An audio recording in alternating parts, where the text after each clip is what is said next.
महाराणा प्रताप के वीरता की कहानी भारतीय इतिहास में राजपूताने का गौरवपूर्ण स्थान रहा है। यहाँ के रणबांकुरों ने देश, जाति, धर्म तथा स्वाधीनता की रक्षा के लिए अपने प्राणों का बलिदान देने में कभी संकोच नहीं किया। उनके इस त्याग पर संपूर्ण भारत को गर्व रहा है। वीरों की इस भूमि में राजपूतों के छोटे बड़े अनेक राज्य रहे जिन्होंने भारत की स्वाधीनता के लिए संघर्ष किया। इन्हीं राज्यों में मेवाड़ का अपना एक विशिष्ट स्थान है, जिसमें इतिहास के गौरव बप्पा रावल, खुमाण प्रथम, महाराणा हमीर, महाराणा कुंभा, महाराणा सांगा, उदय सिंह और वीर शिरोमणि महाराणा प्रताप ने जन्म लिया है। सवाल यह उठता है कि महानता की परिभाषा क्या है। अकबर हजारों लोगों की हत्या करके महान कहलाता है और महाराणा प्रताप हजारों लोगों की जान बचाकर भी महान नहीं कहलाते हैं। दरअसल हमारे देश का इतिहास अंग्रेज़ों और कम्युनिस्टों ने लिखा है। उन्होंने उन लोगों को महान बनाया जिन्होंने भारत पर अत्याचार किया या जिन्होंने भारत पर आक्रमण करके उसे लूटा, भारत का धर्मांतरण किया और उसका मान मर्दन कर भारतीय गौरव को नष्ट किया। अकबर ने रूपमती के लिए मालवा निमाड़ को खून में डुबो दिया था। मेवाड़ के महान राजपूत नरेश महाराणा प्रताप अपने पराक्रम और शौर्य के लिए पूरी दुनिया में मिसाल के तौर पर जाने जाते हैं। एक ऐसा राजपूत सम्राट जिसने जंगलों में रहना पसंद किया, लेकिन कभी विदेशी मुगलों की दास्तां स्वीकार नहीं की। उन्होंने देश, धर्म और स्वाधीनता के लिए सब कुछ न्यौछावर कर दिया। कृष्ण जन्मभूमि में अजगर की फुफकार से सहम गया था स्वार्थी अकबर। कितने लोग हैं जिन्हें अकबर की सच्चाई मालूम है और कितने लोग हैं जिन्होंने महाराणा प्रताप के त्याग और संघर्ष को जाना। प्रताप के काल में दिल्ली में तुर्क सम्राट अकबर का शासन था, जो भारत के सभी राजा महाराजाओं को अपने अधीन कर मुगल साम्राज्य की स्थापना कर इस्लामिक परचम के पूरे हिंदुस्तान में फहराना चाहता था। इसके लिए उसने नीति और अनीति दोनों का ही सहारा लिया। 30 वर्षों के लगातार प्रयास के बावजूद अकबर महाराणा प्रताप को बंदी न बना सका। मीना बाजार का कामी कीड़ा अकबर महान। जन्म महाराणा प्रताप का जन्म 9 मई 1540 ईस्वी को राजस्थान के कुंभलगढ़ दुर्ग में हुआ था, लेकिन उनकी जयंती हिंदी तिथि के अनुसार ज्येष्ठ शुक्ल तृतीया को मनाई जाती है। राज्याभिषेक। महाराणा प्रताप का राज्य अभिषेक गोंगुंडा में हुआ था। राणा प्रताप के पिता उदय सिंह ने अकबर से भयभीत होकर मेवाड़ त्याग कर अरावली पर्वत पर डेरा डाला और उदयपुर को अपनी नई राजधानी बनाया था। हालांकि तब मेवाड़ भी उनके अधीन ही था। महाराणा उदय सिंह ने अपनी मृत्यु के समय अपने छोटे पुत्र को गद्दी सौंप दी थी, जो कि नियमों के विरुद्ध था। उदय सिंह की मृत्यु के बाद राजपूत सरदारों ने मिलकर 1628 फाल्गुन शुक्ल 15 अर्थात 1 मार्च 1576 को महाराणा प्रताप को मेवाड़ की गद्दी पर बैठाया। उनके राज्य की राजधानी उदयपुर थी। राज्य सीमा मेवाड़ थी। 1568 से 1597 ईस्वी तक उन्होंने शासन किया।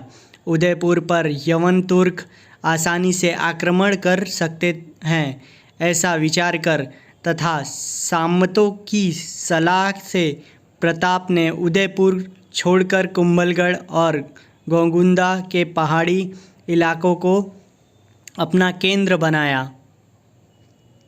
कुल देवता। महाराणा प्रताप उदयपुर मेवाड़ में सिसोदिया राजवंश के राजा थे।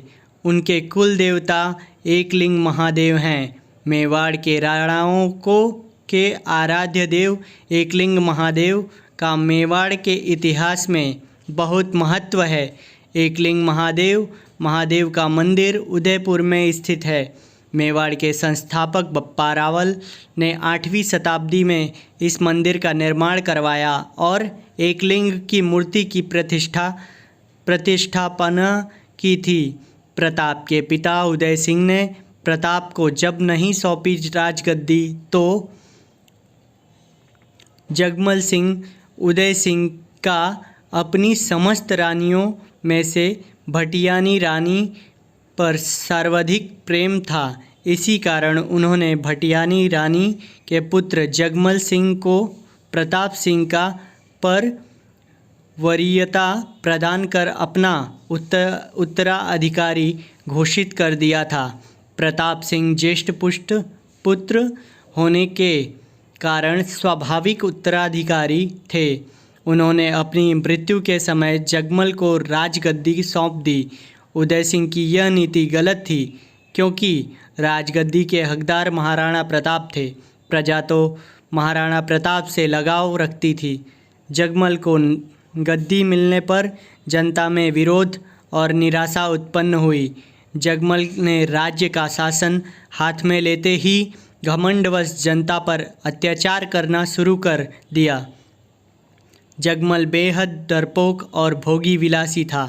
यह देखकर प्रताप जगमल के पास गए और समझाते हुए कहा कि क्या अत्याचार करके अपनी प्रजा को असंतुष्ट मत करो। समय बड़ा नाजुक है। अगर तुम नहीं सुधरे तो तुम्हारा और तुम्हारे राज्य का भविष्य खतरे में पड़ सकता है। जगमल ने इसे अपनी शान के खिलाफ समझा।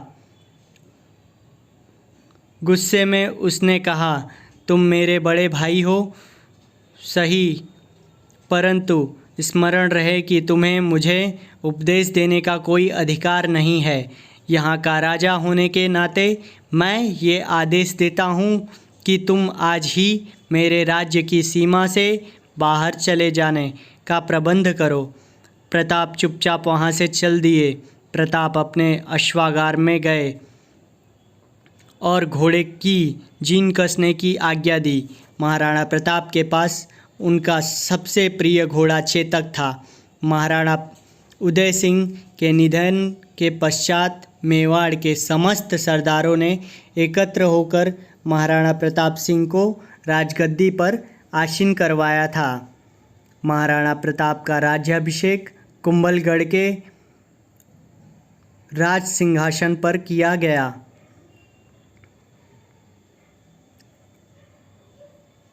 अकबर और जगमल सिंह। उधर जगमल सिंह नाराज होकर बादशाह अकबर के पास चले गए और बादशाह ने उनको जहाजपुर का इलाका जागीर में प्रदान कर अपने पक्ष में कर लिया। इसके पश्चात बादशाह ने जगमल सिंह को सिरोही राज्य का आधा राज्य प्रदान किया।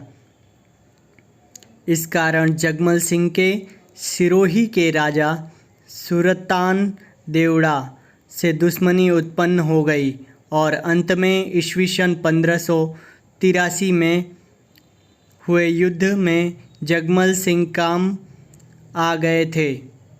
जिस समय महाराणा प्रताप सिंह ने मेवाड़ की गद्दी संभाली, उस समय राजपूताना साम्राज्य बेहद नाजुक दौर से गुजर रहा था। बादशाह अकबर की क्रूरता के आगे राजपूताने के कई नरेशों ने अपने सर झुका लिए थे। कई वीर प्रतापी राजवंशों के उत्तराधिकारियों ने अपनी कुल मर्यादा का सम्मान भूलकर मुगलिया वंश से वैवाहिक संबंध स्थापित कर लिए थे। कुछ स्वाभिमानी राजघरानों के साथ ही महाराणा प्रताप भी अपनी पूर्वजों की मर्यादा की रक्षा हेतु अटल थे और इसलिए तुर्क बादशाह अकबर की आंखों में वे सदैव खटका करते थे। महाराणा प्रताप की शक्ति का परिचय। महाराणा प्रताप जिस घोड़े पर बैठते थे वह घोड़ा दुनिया के सर्वश्रेष्ठ घोड़ों में से एक था।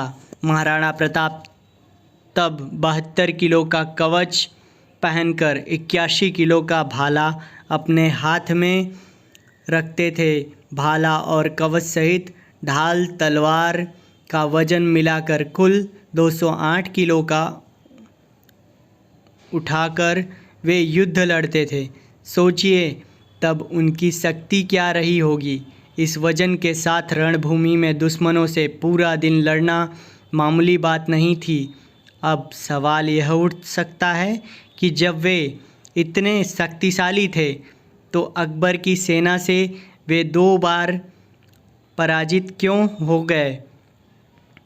इस देश में जितने भी देशभक्त राजा हुए हैं उसके खिलाफ उनका ही कोई अपना जरूर रहा है। जयचंदों के कारण देशभक्तों को नुकसान उठाना पड़ा है। मेवाड़ को जीतने के लिए अकबर ने कई प्रयास किए। अकबर चाहता था कि महाराणा प्रताप अन्य राजाओं की तरह उसके कदमों में झुक जाए। महाराणा प्रताप ने भी अकबर की अधीनता को स्वीकार नहीं किया था। अजमेर को अपना केंद्र बनाकर अकबर ने प्रताप के विरुद्ध सैनिक अभियान शुरू कर दिया। महाराणा प्रताप ने कई वर्षों तक मुगलों के सम्राट अकबर की सेना के साथ संघर्ष किया। मेवाड़ की धरती को मुगलों के आतंक से बचाने के लिए महाराणा प्रताप ने वीरता और शौर्य का परिचय दिया। प्रताप की वीरता ऐसी थी कि उनके दुश्मन भी उनके युद्ध कौशल के कायल थे। उदारता ऐसी कि दूसरों की पकड़ी गई मुग़ल बेगमों को सम्मानपूर्वक उनके पास वापस भेज दिया था। इस योद्धा ने साधन सीमित होने पर भी दुश्मन के सामने सिर नहीं झुकाया और जंगल के कंदमूल खाकर लड़ते रहे। माना जाता है कि इस योद्धा के मृत्यु पर अकबर की आंखें भी नम हो गई थी। अकबर ने भी कहा था कि देशभक्त हो तो ऐसा हो। अकबर ने कहा था, इस संसार में सभी नाशवान हैं। राज्य और धन किसी भी समय नष्ट हो सकता है, परंतु महान व्यक्तियों की ख्याति कभी नष्ट नहीं हो सकती। पुत्रों ने धन और भूमि को छोड़ दिया, परंतु उसने कभी अपना सिर नहीं झुकाया। हिंद के राजाओं में वही एकमात्र ऐसा राजा है जिसने अपनी जाति के गौरव को बनाए रखा। हल्दी घाटी का विश्व प्रसिद्ध युद्ध। मेवाड़ पर आक्रमण। अपनी विशाल मुगलिया सेना, बेमिसाल बारूद खाने, युद्ध की नवीन पद्धतियों के जानकारों से युक्त सलाहकारों, गुप्तचरों की लंबी फेरहिस्त, कूटनीति के उपरांत भी जब तुर्क बादशाह अकबर समस्त प्रयासों के बाद भी महाराणा प्रताप को झुकाने में असफल रहा, तो उसने आमेर के महाराज भगवान दास के भतीजे कुंवर मान सिंह, जिसकी बुआ जोधाबाई अकबर जैसी विदेशी ब्याही गई थी, को विशाल सेना के साथ डूंगरपुर और उदयपुर के शासकों को अधीनता स्वीकार करने हेतु विवश करने के लक्ष्य के साथ भेजा। मान सिंह की सेना के समक्ष डूंगरपुर राज्य अधिक प्रतिरोध नहीं कर सका। इसके बाद कुंवर मान सिंह महाराणा प्रताप को समझाने हेतु उदयपुर पहुँचे। मान सिंह ने उन्हें अकबर की अधीनता स्वीकार करने की सलाह दी, लेकिन प्रताप ने दृढ़तापूर्वक अपनी स्वाधीनता बनाए रखने की घोषणा की और युद्ध में सामना करने की घोषणा भी कर दी। मान सिंह के उदयपुर से खाली हाथ आ जाने को बादशाह ने करारी हार के रूप में लिया तथा अपनी विशाल मुगलिया सेना को मान सिंह और आशफ खां के नेतृत्व में मेवाड़ पर आक्रमण करने के लिए भेज दिया। आखिरकार 30 मई ईस्वी सन 1576 बुधवार के दिन प्रातःकाल में हल्दी घाटी के मैदान में विशाल मुगलिया सेना और रणबांकुरी मेवाड़ी सेना के मध्य भयंकर युद्ध छिड़ गया। मुगलों की विशाल सेना टिड्डी दल की तरह मेवाड़ भूमि की ओर उमड़ पड़ी। उसमें मुगल राजपूत और पठान योद्धाओं के साथ जबरदस्त तोपखाने भी था। अकबर के प्रसिद्ध सेनापति महावत खां, आसफ खां, महाराजा मान सिंह के साथ शाहजादा सलीम जहांगीर भी उस मुगल वाहिनी का संचालन कर रहे थे, जिसकी संख्या इतिहासकार 80,000 से 1 लाख तक बताते हैं। इस युद्ध में प्रताप ने अभूतपूर्व वीरता और साहस से मुगल सेना के दांत खट्टे कर दिए और अकबर के सैकड़ों सैनिकों को मौत के घाट उतार दिया। विकट परिस्थितियों में झाला सरदारों के एक वीर पुरुष ने उनका मुकुट और छत्र अपने सिर पर धारण कर लिया। मुगलों ने उसे ही प्रताप समझ लिया और वे उसके पीछे दौड़ पड़े। इस प्रकार उन्होंने राणा को युद्ध क्षेत्र से निकल जाने का अवसर प्रदान कर दिया। इस असफलता के कारण अकबर को बहुत गुस्सा आया। तब तुर्क बादशाह अकबर स्वयं विक्रम संवत 1633 में शिकार के बहाने इस क्षेत्र में अपने सैन्य बल सहित पहुँचे और अचानक ही महाराणा प्रताप सिंह पर धावा बोल दिया। प्रताप ने तत्कालीन स्थितियों और सीमित संसाधनों को समझकर स्वयं को पहाड़ी क्षेत्रों में स्थापित किया और लघु तथा छापामार युद्ध प्रणाली के माध्यम से शत्रु सेना को हतोत्साहित कर दिया। बादशाह ने स्थिति को भांपकर वहां से निकलने में ही समझदारी समझी। एक बार के युद्ध में महाराणा प्रताप ने युद्ध में अपने धर्म का परिचय दिया और युद्ध में एक बार शाही सेनापति मिर्ज़ा खान के सैन्य बल ने जब समर्पण कर दिया था तो उसके साथ ही में शाही महिलाएं भी थीं। महाराणा प्रताप ने उन सभी के सम्मान को सुरक्षित रखते हुए आदरपूर्वक मिर्ज़ा खान के पास पहुंचा दिया। जहांगीर से युद्ध। बाद में हल्दी घाटी के युद्ध में करीब 20,000 राजपूतों को साथ लेकर महाराणा प्रताप ने मुगल सरदार राजा मान सिंह के 80,000 की सेना का सामना किया।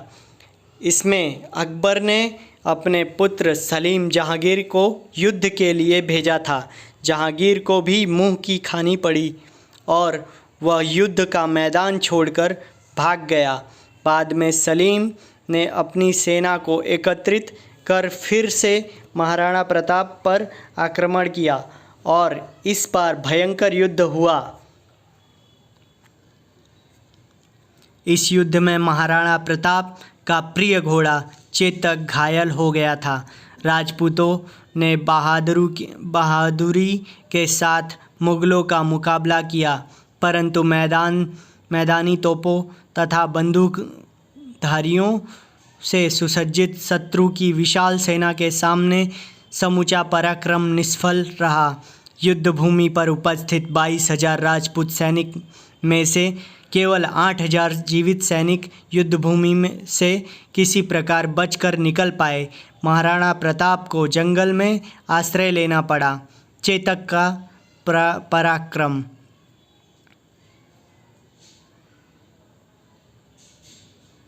महाराणा प्रताप के सबसे प्रिय घोड़े का नाम चेतक था। चेतक बहुत ही समझदार और स्थिति को पल में ही भांप जाने वाला घोड़ा था। उसने कई मौक़ों पर महाराणा प्रताप की जान बचाई थी।